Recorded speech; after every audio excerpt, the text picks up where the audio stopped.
What's up, family? Bet online is the fastest and easiest way to wager on all your favorite sports, contests, events with first to market odds and lines. Find reviews and news for every league from the MLB, NFL, NBA, NHL, combat sports, esports, and even golf.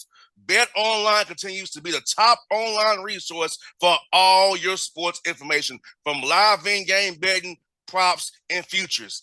Head to Bet Online today or use your mobile device to join today and make your first sports bet. Use our promo code BELIEVE50, BLEAV50 to receive your 50% welcome bonus on your first deposit.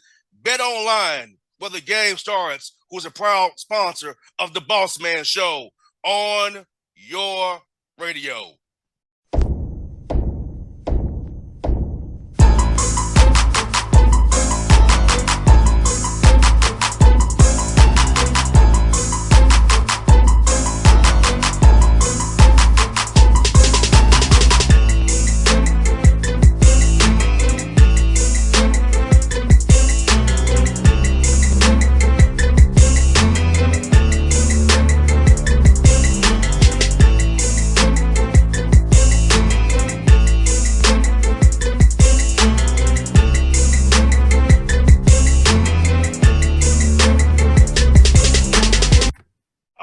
Folks, back on the Bossman Show.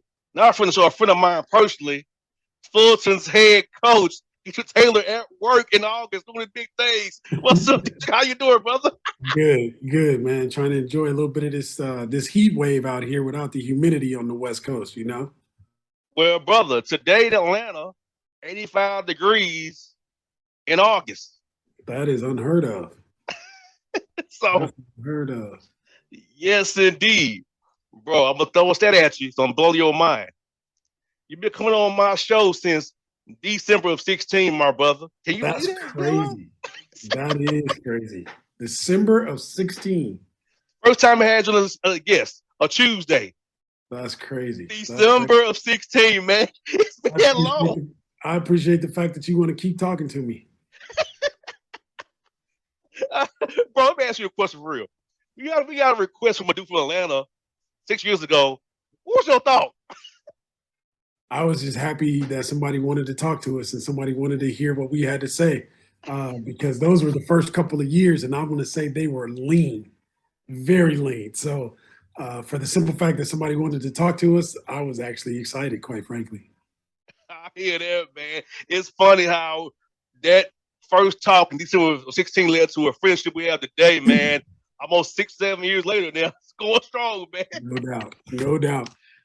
Those are things that relationships are made on. They're built on, and you know, there's a level of consistency that I think is amongst both of us in our own separate entities, but it makes both of us go quite a bit.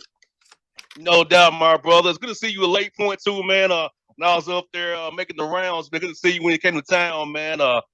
Find some future Titans. I saw you up there doing, my brother. Yeah, we were up there, you know, casting our net, trying to cast that thing as wide as it could go. So we were checking out a couple prospects, and as luck would have it, we got a couple guys that we're excited about. No doubt, my guy. And man, bro, I gotta throw you out there to you. You get into your 10th year at Fullerton.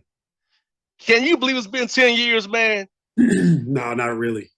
You know, especially from whence we've come and how things started, to kind of be on the trajectory that we're on. It is actually it's astounding, because you also look around at just the year that I got the job. There were quite a few you know, guys that were my friends that are no longer head coaches. You know, when you look around and you realize a lot of coaches have come and gone, and I'm still here and we're still here. So it doesn't feel like it's been 10 years in a lot of regards, but in some regards, it does feel like we've been here every bit of 10 years. No doubt. Now for you personally, man, besides your hair, man, what's been the biggest difference for you, brother? Besides the hair. Yeah, that has a lot to do with it. changing up my look and all of that stuff. But I think just having a different level of patience and a different level of maturity in terms of the way that I would respond to certain things today is completely different than I would have responded the first couple of years, sitting in this seat. A lot of it had to do with when I was young and probably dumb. I was trying to fix everything or trying to make it work to my favor or trying to get it rounded up and work for us. Whereas now, it's like the analogy that the pro golfers use. They go to the range and whatever they're swinging that day, they just adjust. And that's what they swing for that day. Whereas now, maturity is set in and you can't control and fix everything. There's certain things you can't control, certain things you can't fix. And I just start with my energy, with my effort and my level of execution and discipline. And outside of those things, shucks, man, there's very little that you can control. Man, what you said, brother. Like I know for me, this is like my 12th year in radio. Like I remember when back in the day, I was on the air. Like I told you before, the graveyard shift. It was me, Yeah. the truckers, and the deers, man. And I can't believe now. Back when I got started, having a podcast was frowned upon. Now Yeah. everybody got a podcast now. Yeah. Everybody Yeah. got on a show now. Like Yeah. back when I got started, you'd have the letters behind your name from a full station. You No get to doubt. get any games. Like you have a podcast or where. So even in my fields, like I'm having to adjust in this field of okay, I got to do Zooms now, podcast, add video element to it, TV element to it. Now, bro, I can tell you, the show's on Roku now. Yeah. We on Roku now, brother. Shows on Roku. That's crazy. We went from Skype to Roku there, brother. Yeah, you come a long way from that Skype. But Yeah. but in the same token, it just goes to show you, if you want to provide yourself with any type of longevity, if you don't necessarily change and adjust with the times and reflect what those times are, you will quickly get run over. And you can be the best thing since sliced bread for that moment in time. If you don't adjust for tomorrow or adjust for the next week or the next year, whatever that adjustment is, whether it's inclusive of social media, whether it's technologically savvy, it doesn't matter. In my opinion, the world is going to keep moving. If you choose to move forward with the world, you got to make some adjustments. And obviously, you've seen those things come to fruition. And like you said, going from Skype to Zoom to who knows what's next. Yeah, bro. I never was when I got started in 2010, brother. When I was doing late nights, 2 to 6 in the morning, I never thought I would be on TV. Yeah. But you can go to an app and find the Bossman show on your TV or your iPad or your device and watch what we do here.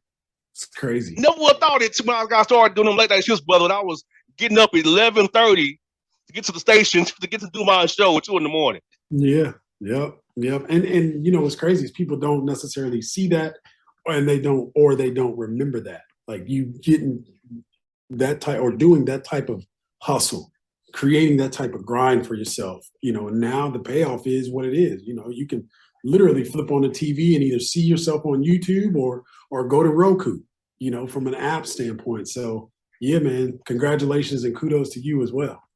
And bro, I can tell you this, D. Anybody tell you know me, I ain't changed one bit. No I'm doubt. just saying, dude. No doubt. No I ain't changed that one bit. I'm still there 1.3 GPA due from high school. I ain't changed one bit. Yep. You can get me in school, D. You can get me in school back in the day, probably. No doubt. No doubt. Yes, indeed, man. So tell me how workouts, man. I seen you sign some guys to letters of intent on the website, man. How has it been integrating them into your system this summer? Promoting your coaches as well. Man, how's it been for you guys this summer after the confidence tournament run you all had last year, man? It's been challenging, but in the same token, I think we've got the right pieces because they're unbelievable young men. Like when you meet them, everybody that meets them says the same thing. Wow, those are really, really, really good dudes. And it shows from an academic standpoint, the way they approach things. Even with our staff, Ryan getting promoted, he's earned that. He's proven himself to be invaluable to this program. And even Michael Buter, who's only been here a couple 3 months, has proven to be again invaluable. And I think all of those things are meshing together and integrating themselves, and will produce a pretty good product out on the floor. I think we still have a lot to learn about this group. We still have a lot to do with this group. But what I know from the outset in terms of their work ethic is second to none. These guys have had an unbelievable 8-week stretch in the weight room, on the floor, with the different adjustments and learning different terminology, learning different reads and things. They've been really, really, really receptive to that, and I think execution driven as well. No doubt. And I do feel like come off this run you had last year, they know the standard, Fulton, and they know what you're about. If you all come together as one, we compete every day in practice, film sessions, weight room, and the classroom too. Hey, we can do something special as well and get high when we get to Vegas again this year.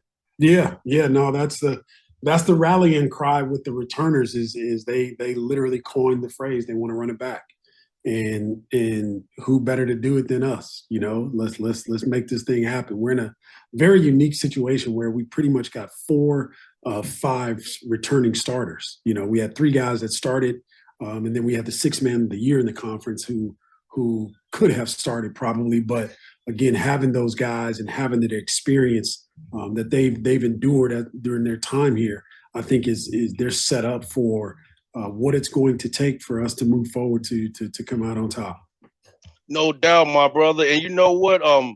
I feel like this, man. I know you was out here in Atlanta recruiting as well, but I feel like on the West Coast, man, what you all are doing, Fulton, what you've done up in there 10 years, they all out there that know who you are.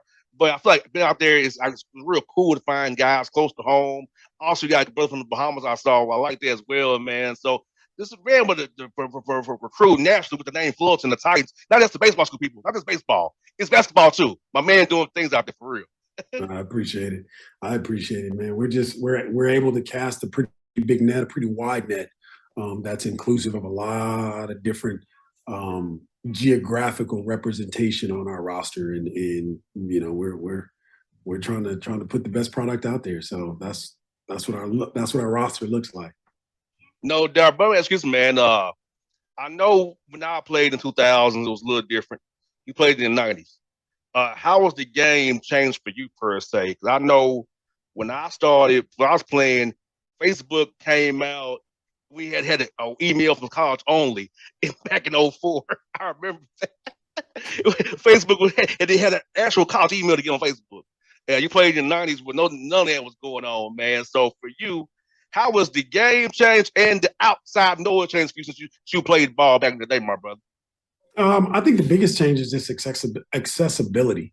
A lot of our coaching, my coaching in particular, is governed by, this thing right here. Like you can literally start saying something to your guys, and before you finish it, they didn't already Googled it. They didn't already, and they know the answer. So it's not like you can just say anything and that they're going to follow you. Back in my day and probably back in your day, coach used to just say, hey, we need this, and let's do it. Boom, you went and did it. This group has to understand why and what's the right reason. And so that's the biggest adjustment. And like you said, all of the outside noise, being able to manage it, because you're not going to eliminate it. I think you're going to have to manage it to the best of your ability, because people are going to do what they do, and that's talk. So that's always going to be a part of what it is that we do. The game itself, I think, has changed from a standpoint of pretty much 1 through 10 on a lot of rosters. They're athletic, they're talented, they can do certain things. Different than when you and I were coming up. I thought we might have not been as talented, but I do think there was a level of toughness that was amongst us. There was a level of scrappy and effort that governed a lot of our success, whereas these guys, they probably have more talent in their pinky finger than we had, coming up. And so trying to figure out how to use that to our advantage back then, and then trying to get this group to use those things to their advantage to provide them with the level of success. It just looks different. It just looks different. Like you can't just say, hey, do so and so. You have to have a relationship with these dudes off the floor in order to get them to buy in to what it is that you need done, or what your team or what your program needs done to find a different level of success. And then that's, in my opinion, I think one of the biggest differences. Yeah, and D was lucky for me. D is that I told you my dad coached, so for me, buying into a system was not hard for me because I knew on the basketball court I wasn't the best player out there. Sure. I had to shoot threes, defend, hustle, be scrappy to play. Football, I can run fast, catch the ball. I can do you without even trying. So Yeah. the difference. On the basketball court, I had to actually commit to a role Yeah. to get on the court. Yeah. Football wise, it was God given ability. In baseball, it's kind of like I can switch here and I can run fast, so it worked. Sure. Yeah. So, No doubt. No doubt. and I think so I try to tell young men that I got to tell young men all the time. D, it's like, hey, you gotta know what you're good at. And I knew in those two sports, the two B sports I played, I wasn't the best. mm-hmm, I had to adapt to my role, what my strong suits were. mm-hmm. In football, I could play off my God-given speed and hands to catch balls and run. Sure. Yeah. And I think even right in that instance, there's just so much there, right? Like you said, your dad was your coach who you played for. Same way with me. But I think it's different in terms of our dads were driven by coaching the community. And it doesn't matter if you were on the team or not. He was the coach. Whereas nowadays, I feel like the only reason these guys are coaching, a lot of the reason why these guys, because their son's on the team. Mm-hmm. So that's a totally different connotation right there. The other thing I thought that's unique from our upbringing versus we played multiple sports, Yes. understanding that probably not as good in baseball, but there were some things that baseball taught you and made you give you who you are today. Whether it's the coaching, whether it's the instruction, whether it's the, hey, I know I'm not good, but I'm gonna go out here and give it everything I got. And now all of a sudden, as a man, you can still say the same thing in any situation, in any environment. Whereas nowadays, these kids, they play basketball full time, nonstop. What about baseball? Nah, we ain't playing baseball. Why would you not play baseball? In my opinion, why would you not play football? Why would you not play basketball? Why would you not learn how to utilize your body in all of these other different sports and the instruction and the coaching? I just think it just opens you up to so much more in terms of being able to learn and being able to hear from different people that share a totally different perspective. You can learn from those things, at least in my opinion. And D, it taught me how to use my left hand. Because I can switch hit either way because it's a baseball. I learned how to use my left hand and swing because of baseball. I never would have been able to swing a bat left-handed once for my dad came with a Fisher Price bat as a 4-year-old and say, hey, you're going to hit 10 balls left-handed. Yeah. You're going to hit 15 of them left-handed. You're right-handed. You're going to learn this. Yeah. And then I could, because I'm fast, I can lay it down on a bunt down a third base line and get on base. Right. And use my speed still a base. So we can get a run by using my speed. Not even having to have power, just run and get on base. Yeah. And cause chaos that way. Yeah. And there's different ways to cause chaos. Different ways to raise hell with the enemy, as they say. And I think that's what's missing, D's, like you said, man. My father was 82 years old. Come August 27th. Shout out to my pops. We call him senior or big boss man. I'm just trying to get JR from. There we go. So he always talked about finding a way.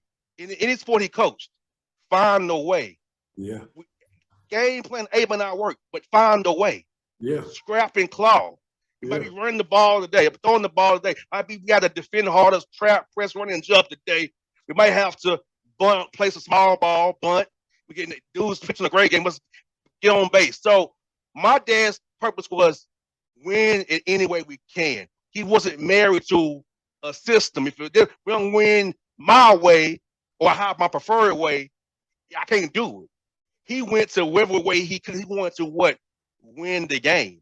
Yeah. He wasn't happy as been out there and Yeah. doing it his way. He didn't care. He's going to get the W in the day. Yeah. Yeah. I think just again, right there, there's just a lot of meat on the bone, so to speak, because, nowadays I think that ideology is completely different. These kids, I think now they want to win. They want to win, but that's not necessarily what drives them. What drives them is how they look.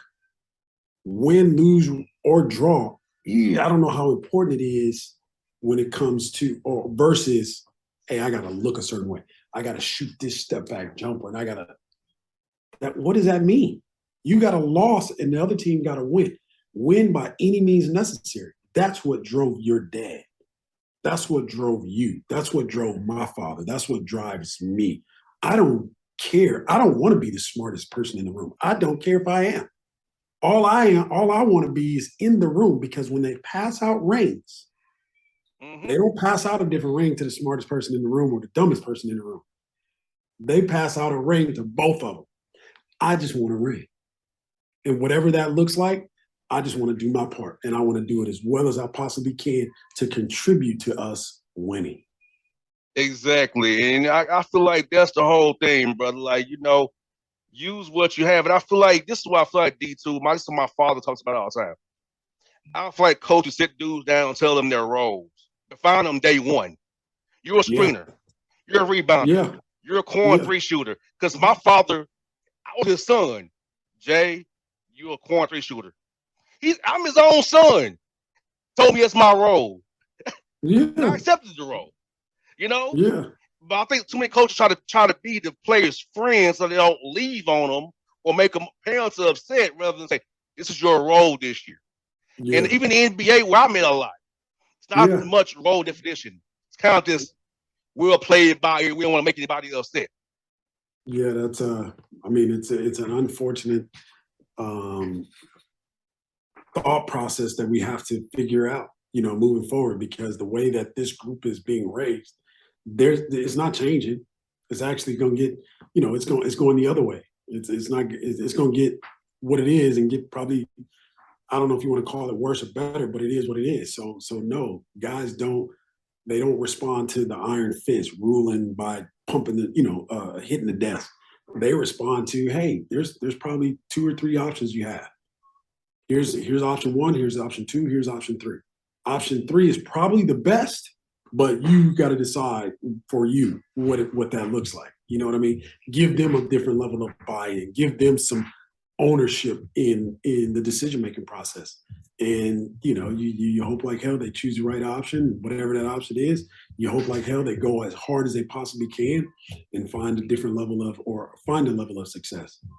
And D, you're going to laugh at this, D. I said with my father the other day, he was charting the Braves game on a legal pad. He's still coaching, brother. We watched football together, basketball.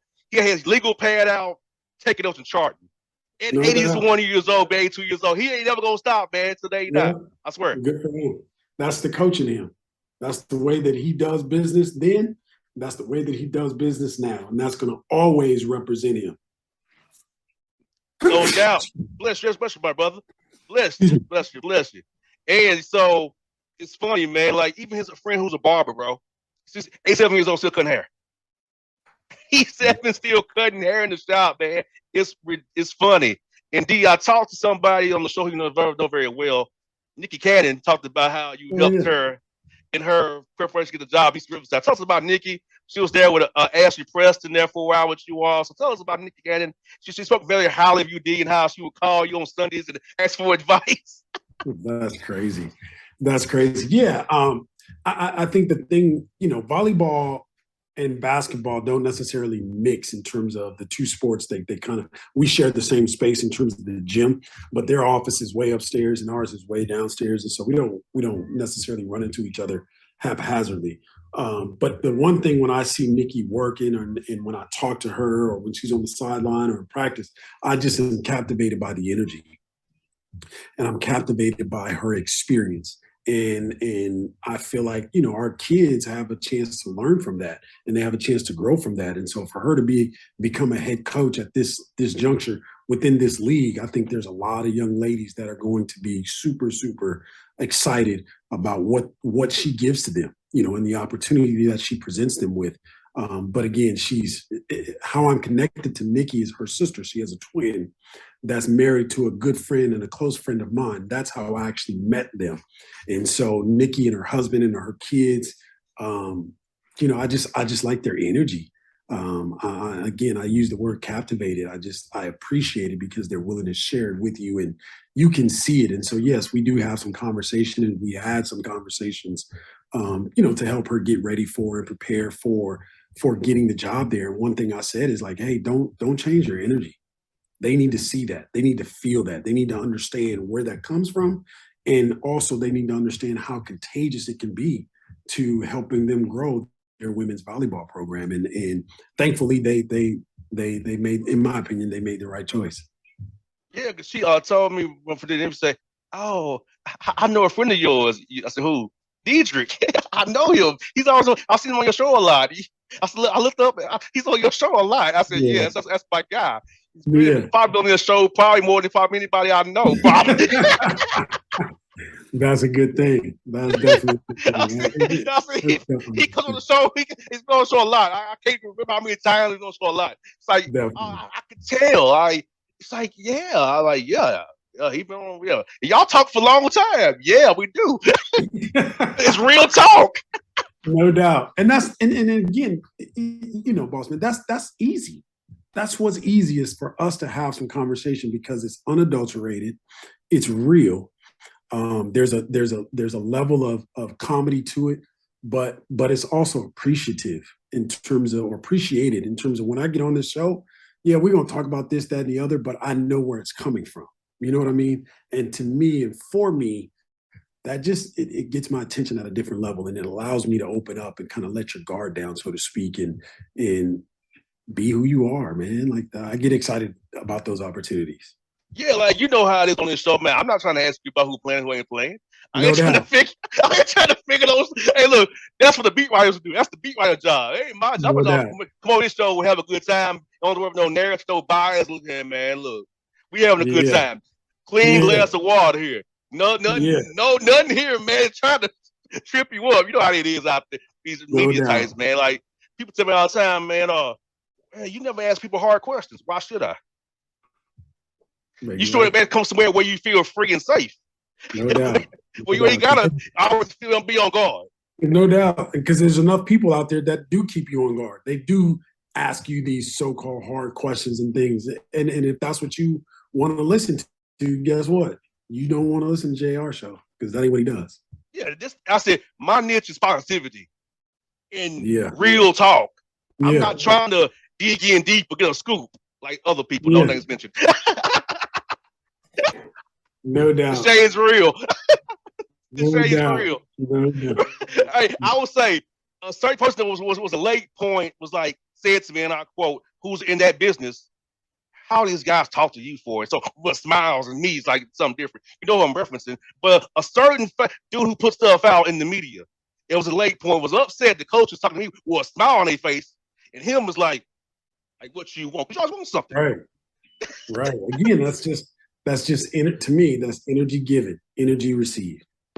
You give off the energy that you wish to receive. If you want to receive the energy that you get from guys, that's who you are. You give that off. Yeah, I was like high major, low major.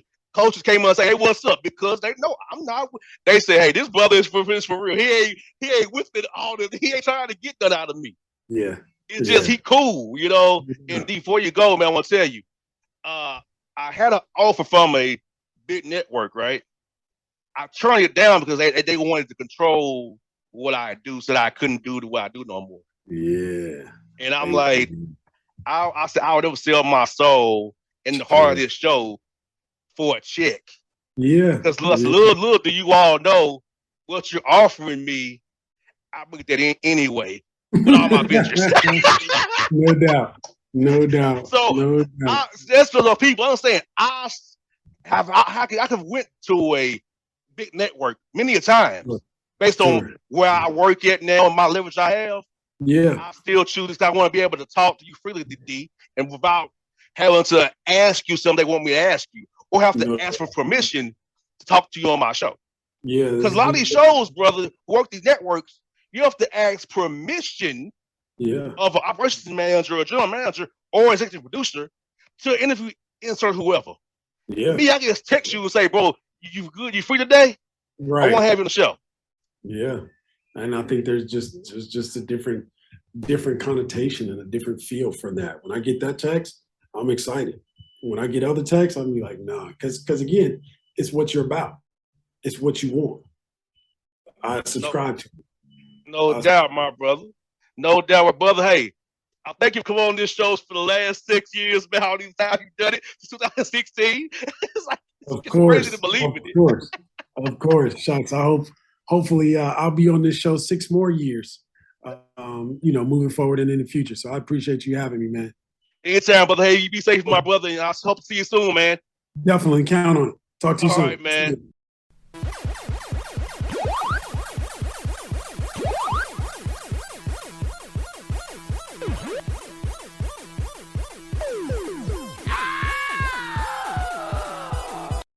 What's up, family?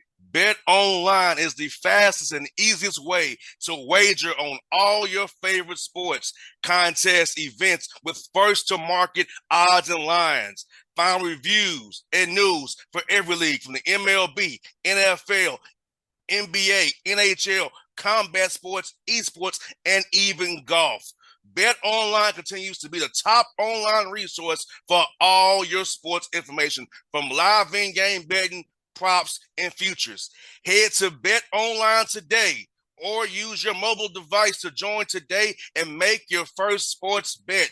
Use our promo code BELIEVE50, BLEAV50, to receive your 50% welcome bonus on your first deposit. Bet Online, where the game starts, who's a proud sponsor of the Bossman Show on your radio.